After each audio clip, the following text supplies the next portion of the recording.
intend to use 15 minutes to take the witness in chief and reserve 5 minutes for any re-exam.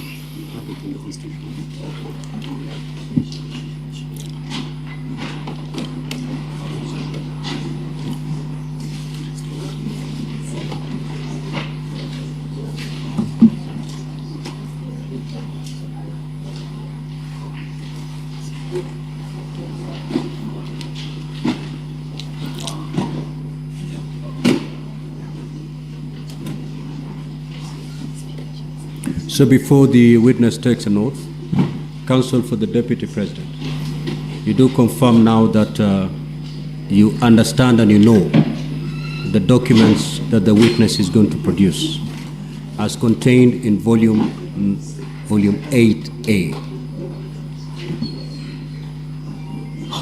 And these are the documents, I believe, in respect to which I made a ruling yesterday to have them admitted.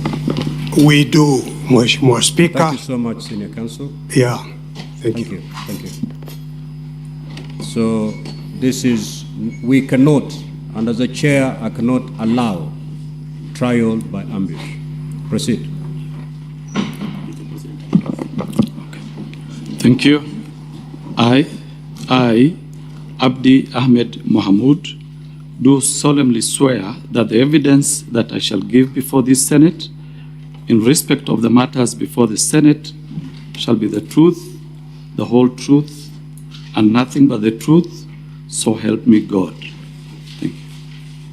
So, Mr. Abdi, introduce yourself to the Senate, the place you work, your rank, and how many years you've worked in that institution. Thank you. My name is Abdi Mohamud. I'm the Deputy Chief Executive Officer of the Ethics and Anti-Corruption Commission. I have worked at the Commission since 2005. I started off as a senior investigator. Right now, I'm the Deputy Chief Executive Officer. My main responsibilities are to assist the Chief Executive Officer of the Commission in the day-to-day running of the Commission, among others. Another key role and responsibility that I hold at the Commission is that I chair the Commission Management Committee on Investigation Evaluation. Basically, I have been an investigator since 2005 when I joined the Commission. Thank you. Thank you, Mr. Mahmoud. You are before the Senate this morning following summonses which were issued to your institution. And in the summonses, the 3 areas were identified. Would you wish to appraise the Senate on those 3 areas which you are to guide the Senate on? Okay. If I may refer to my documents, Yes, you can.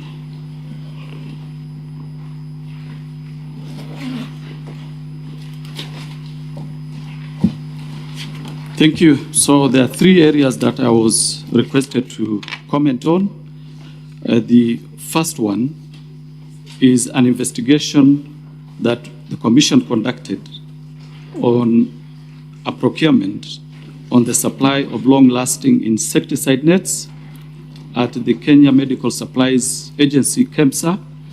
The second issue that I was to comment on is the declaration of gifts and donations received by His Excellency Rigathi Gachagua, the Deputy President, during his tenure of the office to date, pursuant to Section 14(5) of the Leadership and Integrity Act. The third issue that I was to comment on is the declaration of conflict of interest made to the Ethics and Anti-Corruption Commission by His Excellency Rigathi Gachagua, the Deputy President of the Republic of Kenya, to date. So we'll go to the first question, or the first issue, which you are asked to address yourself to. And I wish to refer the witness, Honorable Speaker, to our bundle 8 of our documents.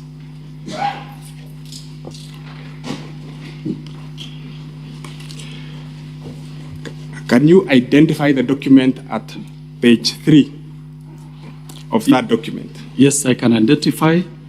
This is a letter that we did to the Clerk of the National Assembly on 23rd September 2024. It was responding to a letter that we received from the National Assembly requesting us to furnish the National Assembly with information on the investigation that we conducted on the long-lasting insecticide nets, and to indicate in our responses any outcome or status of the investigation that we did conduct. So your letter in that volume relates to procurement of certain items at KEMSA. Am I correct? You are correct.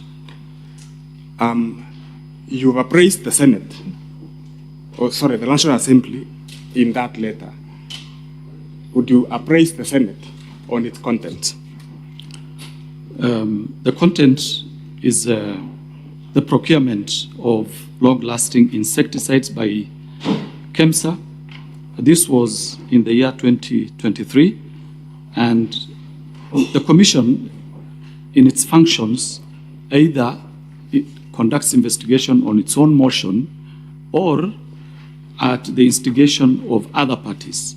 For this particular investigation, we did receive a letter from the CS, who was then in charge of the Ministry of Health, indicating that there were certain irregularities in a procurement of insecticide nets by the KEMSA, and the CS then wanted us to conduct investigation and find out whether certain procurement irregularities did take place. And from that, we actually did carry out investigation, and the outcome of the investigation so far is already reflected in the letter that we have provided. And what was the outcome of the investigations, Mr. Mahmood? There were serious procurement challenges that affected that particular tender.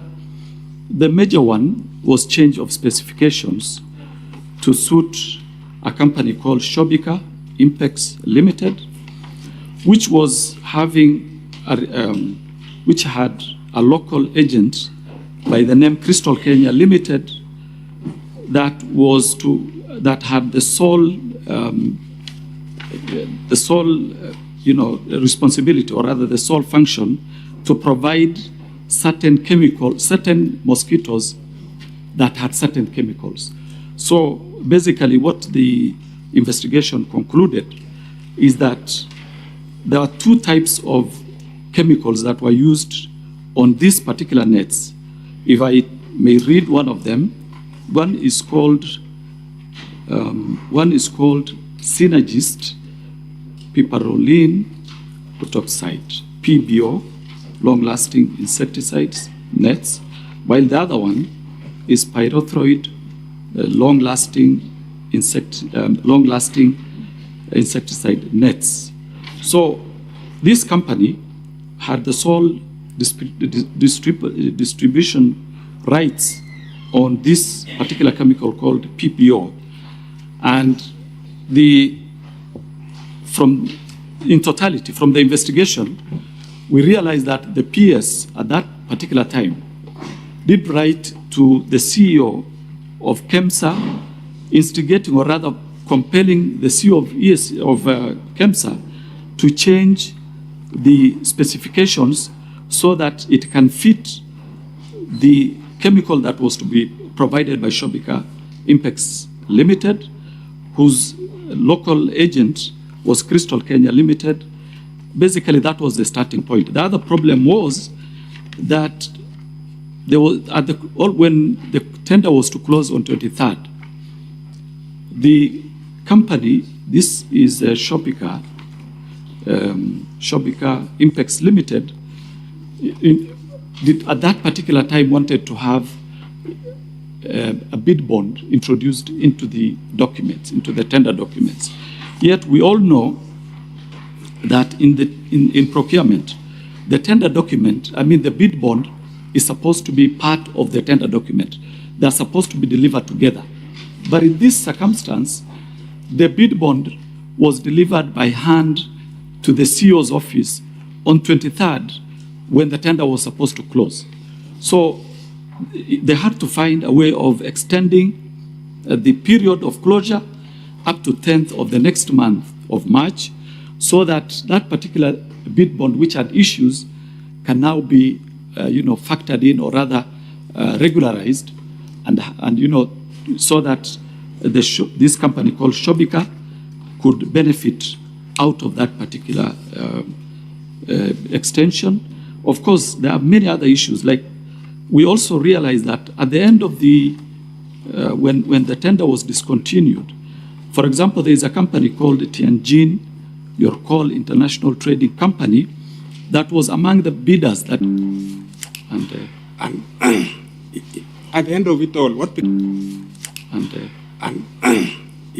at the end of it all, what became of this tender? At the end of what happened is, after the technical committee of the KEMSA did recommend Shopika to be awarded the tender, because this tender was actually was being financed by Global Fund. So the agreement was, after the tender evaluation committee's report is done, that report is to be handed over to Global Fund, the financiers. So when that report was surrendered or handed over to the Global Fund realized... You said the evaluation committee of KEMSA yes, made a recommendation that Shopika be awarded. That was the finding. That was the finding of KEMSA. That was the recommendation by the technical committee. What happened next? What happened is Global Fund decided to terminate the tender and asked an internal firm, or rather an internal organization called Wombo.org, which is the procuring arm, the procurement. And eventually, one of the companies that were actually disqualified because they were not authorized by a manufacturer ended up winning that tender, together with another firm called A to Z Textile Mills Limited. So those were the eventual winners, but that was after the termination of the recommendation by the technical committee of KEMSA. So, just to clarify to the Senate, a company which had been disqualified by KEMSA ended up being the supplier. That is correct. Following the process which was undertaken by Global Fund. That is correct. Okay. What became of the bid bond? Well, when we were investigating this, when the investigation was ongoing, we collected all the bid bonds of the firms that actually bidded, so that not only the bid bonds, but all the documents that related to the tender, so that we could evaluate and record statements. Now, the one that had issues was this one for Shobika. But when the tender was terminated, ordinarily, there would be no need to hold onto tenders or onto documents submitted by the tenderers, and they're usually returned. But for this particular one, because it was a questioned document, the CEO of KEMSA wrote to the ESCC requesting for that document to be handed over, and eventually to him, after recommending disciplinary action against all the officers who were involved in the tendering process, starting with the CEO, the technical committee members, the head of procurement entity. For this particular document, we have a certified copy, which we collected in case there would be need to reopen the investigation, because there could have been other offenses that could come out of the investigation. Did you hand over the bid bonds for the other companies which had participated in this? They were returned to KEMSA. They were returned to KEMSA. Yeah. Let's go to the second issue which was identified in your invite, and probably we should start with the third one, which relates to conflict of interest by state officers and public officers. You are a long-serving officer of the Ethics and Anti-Corruption Commission. I suppose you are familiar with conflict of interest in terms of the constitutional, statutory, and regulatory procedures. Would you appraise the Senate on that aspect? Okay, thank you. So conflict of interest is actually addressed under Section 16 of the Leadership and Integrity Act, and it clearly states that a state officer or a public officer shall use the best efforts to avoid being in a situation where personal interests conflict or appear to conflict officers or public officers' official duties. Now, when we talk of personal interest, we look at Section 6, which explains or rather indicates that personal interest includes interest of spouse, child, business associates, agents, or any other matter in which the state officer or public officer has a direct or indirect pecuniary interest. Basically, in practice, what happens is we also have the regulation, which is the subsidiary law of that particular act. If we look at the conflict of interest, that particular part 3 of the leadership and integrity regulations clearly specifies how conflict of register and let's go to the third issue in view of time, which is in relation to gifts. Okay, gifts. If you look at Section 14 of the Leadership and Integrity Act, together with Section 5 of the regulations of the same Act, it is clearly indicated that gifts received by a public officer is a donation to the state. That is what Regulation 5 indicates. If you go down there, you'll also see that a state officer or public officer who receives a gift whose value exceeds 20,000 Kenya shillings shall within 48 hours of reporting to the office surrender it to the public entity in which the officer is employed. It also goes further in subsection 4 to indicate that a state officer or a public officer who receives a gift in terms of this regulation shall, irrespective of the monetary value of the gift, declare the gift received to public entity which the public officer represents. Finally, all gifts are supposed to be declared regardless of its monetary value. Yeah, maybe, yes, that is correct. But what I maybe should have mentioned is that public officers and state officers are barred to receive any monetary gift. So here we are dealing with gifts that are not non-monetary. For monetary, they are barred, or rather we are barred from receiving any monetary gift. But yeah, so this. And in the same manner, with respect to conflict of interest, we have a register of conflict of interest. Do we have a register of gifts? Yes, we have a register of benefits in each and every public agency where officers who receive gifts are supposed to declare immediately, and we have indicated in 48 hours. And what I would also wish to mention is that what is the role of the Commission in relation to gifts? Okay. Yeah, now if you look at subsection 9 of the regulations, you will see that a public entity shall at the close of every financial year furnish the Commission with a report specifying and all the gifts, any gift the entity intends to dispose of, all that. And then subsection 3, of course, talks about report. The report under paragraph 1 shall be submitted to the Commission within 30 days after the close of the financial year. So just so that we can close on that, every financial year, the Commission is supposed to receive the registers of gifts from all state entities. That is correct. For your record. Yeah. Have you received the register of gifts from the Office of the Deputy President? Not to my knowledge. Not to your knowledge. That will be all, Mr. Speaker. Counsel for the Deputy President, you may now proceed to cross-examine the witness. Thank you very kindly, Mr. Speaker, sir. I'll be very brief with you.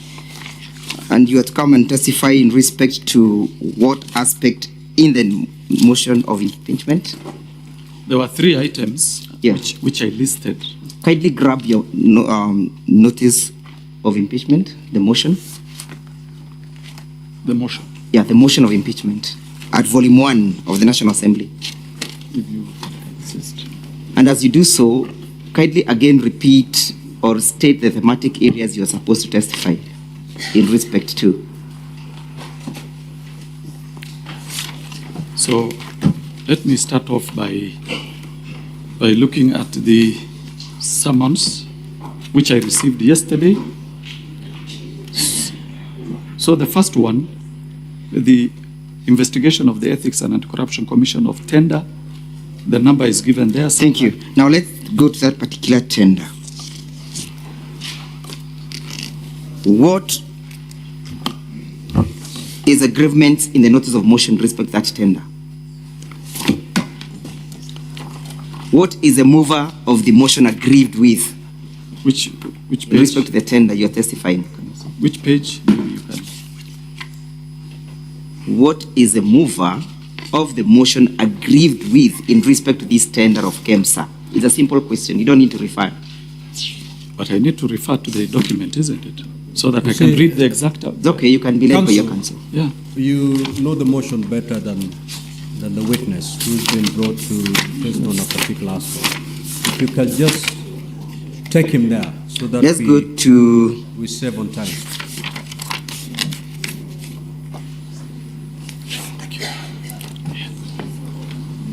Just tell me the page. I'll be able to. you page 24.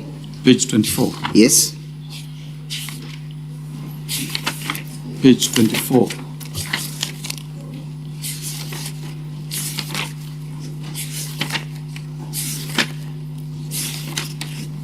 You reckon that the mover is aggrieved by indicating that the deputy president bullied him and exerted unnecessary pressure in respect to this tender, correct?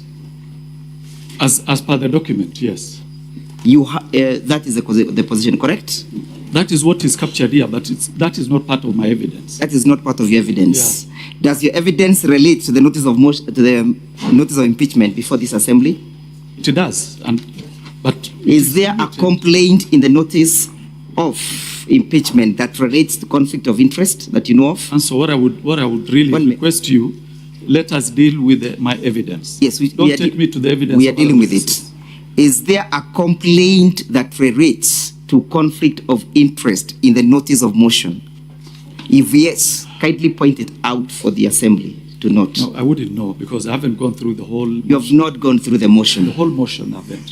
I've Is only- there a complaint that relates to gifts and how gifts must be dealt with?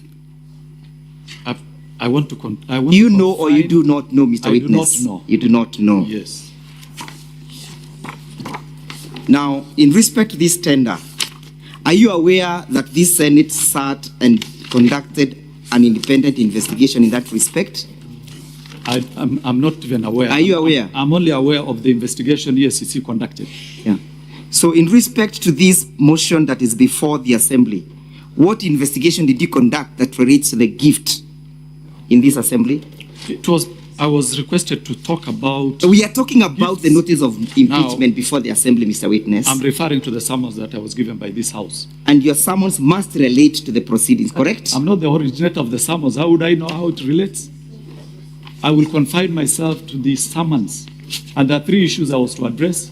One of them is gifts. How many companies bidded in that particular process? I think there were about 17. There were about 17. Yes. Did all the bids pass? Pass in terms of award. Yes. Finally, the award was given to two companies. Yes, which companies were they? Let me get the names.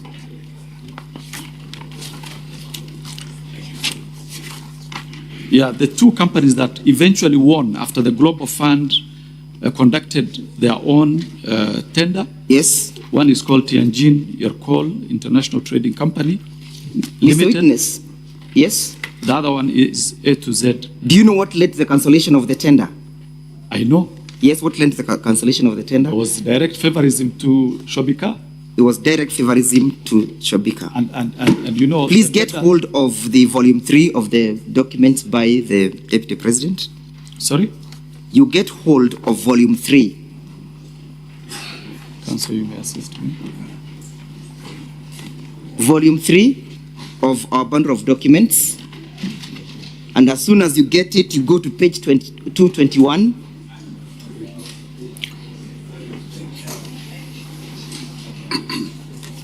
Volume 3, page 221, Mr. Witness. Just a minute. And as soon as you grab it, you go to paragraph 100. Which page? Page 221. 221. Paragraph 100. Volume 3. 221, just 1 minute.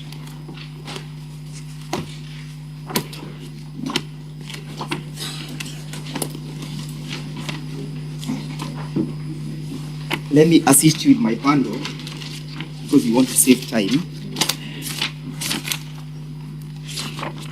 Page 221.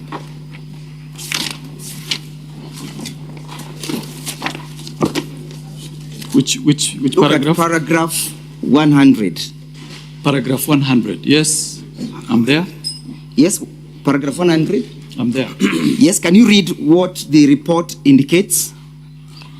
In its report, dated 25th April 2023, Global Fund noted that KEMSA had failed to apply the evaluation criteria consistently and that none of the bidders met the minimum requirements. So what is indicated that none of the bidders met the minimum requirement? Yes. Let's go to page 221, 222. Now, 22. 220. At paragraph 106. 222. And again, read it loudly. Notwithstanding KEMSA's reservations, in a letter dated 4th May 2023, the Acting Director of Procurement recommended termination of the process. The CEO approved, and on 5th May 2023, the termination was communicated. What was terminated? The process. The process of bidding, correct? Yes. Why was it terminated? Now, paragraph 100, Mr. Witness, no, paragraph Counsel, 100. Counsel, look. You know, I am cross-examining you. I will only deal with my evidence. I will not deal with the evidence of other institutions. The Senate is an independent institution. The ESCC that we know conducted its own investigation. Please ask me questions related to the investigation. Now, after making your statement, please read the reason why the termination was actuated at paragraph 100. If you want me just to read for the sake of it, but I'm not owning this evidence. I'm only owning the evidence by ESCC. I didn't ask you to own it. Yeah. Witness, the counsel is asking you to read a certain paragraph. Okay. Just read it. Guided. Yes? Which paragraph? I have asked you to read paragraph 106, correct? Yes. About the terminations, correct? Yes. And I've asked you to state for the assembly the reasons why the terminations is being recommended, correct? Yes. And I've told you that that answer, you'll find it at page 221, paragraph 100, correct? Correct. And that the bidding was terminated because the bids failed to meet the minimal requirements, correct? Correct. And therefore, the cancellation was not as the result of your alleged favorism, correct? That is not my evidence. My evidence is... Yes, I know. It was clear favorism. Clear favorism. Yeah. Look at paragraph 226. Page 226. 226. I'm there. Yes. Look at paragraph 136. I'm there. Yeah. Read paragraph 136. In late April 2023, He learned from the Global Fund. Who is this learning from Global Funds? Oh, you just took me there. straight Yeah, away. look at paragraph 225 so that we can get to know who is learning. 235 or 225? Yeah, 225. 225. That is the evidence by one Dr. Andrew Mulwa, acting CEO KEMSA, correct? Now, 225, 125, if you... 225. 220, Up here. which paragraph? Up here. Yeah, submissions by Dr. Andrew Mulwa, acting Yes. CEO. So what is he saying now at paragraph 136? 136, in April 2023, he learned from Global Fund pre-award review report that the long-lasting insecticide nets tender was to be cancelled on account of inconsistencies in the bid evaluation. Yes? Yes, So why was it cancelled? the issue would be who caused the bid. No, it's not who Inconsistency. caused. We are looking at the report. What does it indicate at that paragraph, the issues of the cancellation? Paragraph 136, Yes. on account of It inconsistencies. speaks to the fact that the bid or the tender was cancelled, correct? It does, yes. And it speaks to the reason that it was cancelled on the basis or on the reason of inconsistency, correct? Correct. And therefore your testimony that it was a result of favorism does not sit well with the evidence contained at paragraph 136 of the bundle, correct? This, my No, evidence. I just want you to limit yourself to that paragraph vis-a-vis what you stated. That the reason for the cancellation was the inconsistency, Mr. Witness, yes? Inconsistencies, yes, but... Thank you. Let's go on. How is the inconsistency? Let us go How to does that it one. You arise? shall explain in another forum, not here. Yeah. Continue. Page 230. Page 230. Yes? Which paragraph? 230. Which paragraph? Paragraph G. G, yes. Yes? Yeah. Can you read it out? At the evaluation stage, the audit team established that only 2 bidders passed the preliminary evaluation and proceeded to the technical evaluation, that is bidder number 3, Tiagini and Cole International. Which two companies passed? As per this one, Tianjin Cole Yes? International, Yes? bidder number 7, Yes? Premier Movers Limited, contrary to evaluation committee. Is Shobika part of those bidders? No, it's not. It's not. Yeah. Look at look at page 231 again, paragraph J. 231. Page 231, paragraph J. Paragraph J, yes. Yes? Read J. The termination of the tender complied with Section 62 of the Act and Global Fund guidelines. So the termination was lawful, correct? And it complied with the Procurement Act, correct or not correct, Mr. Witness? Correct. Correct. Let us look at page 246. 246. Yes, page 246, paragraph 213. 246. Paragraph 213.